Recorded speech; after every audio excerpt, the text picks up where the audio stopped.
తెలంగాణలో శాంతి భద్రతలు క్షీణించాయని రాజ్యసభ ఎంపీ లక్ష్మణ్ అన్నారు. రాష్ట్రంలో గన్ కల్చర్ పెరిగిపోయిందన్నారు. ప్రభుత్వం గోవులను వధించే వారికి సపోర్ట్ చేస్తోందని ఆగ్రహం వ్యక్తం చేశారు.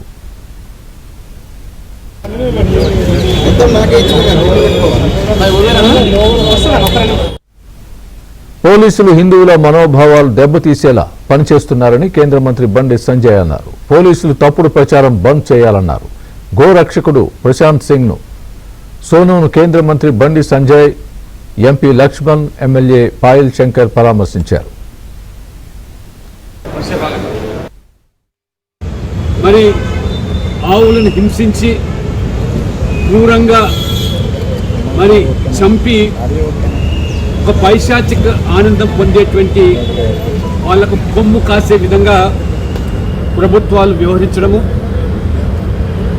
మెజార్టీ హిందువుల యొక్క మనోభావాలను దృష్టిలో పెట్టుకొని గోరక్ష సంస్థ యొక్క సభ్యులుగా ప్రశాంత్ సింగ్ ఈ పవిత్రమైనటువంటి గోవులను కాపాడాలని చెప్పి మరి అడ్డుకొని పోలీసులకు అప్పగిస్తే పోలీసులు ఇవాళ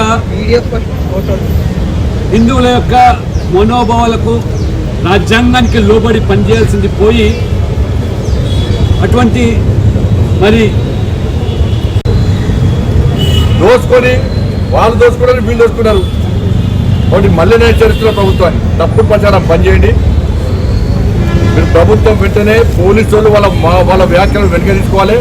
మీరు క్రియేట్ చేసి వీళ్ళతో వాళ్ళతో స్టేట్మెంట్ ఇప్పిస్తే హిందూ సమాజం నమ్మదు. దాని మీద వెంటనే పోలీస్ అధికారుల మీద చర్యలు తీసుకోవాలని చెప్పి వాళ్ళ భారతీయ జనతా పార్టీ డిమాండ్ చేస్తాం.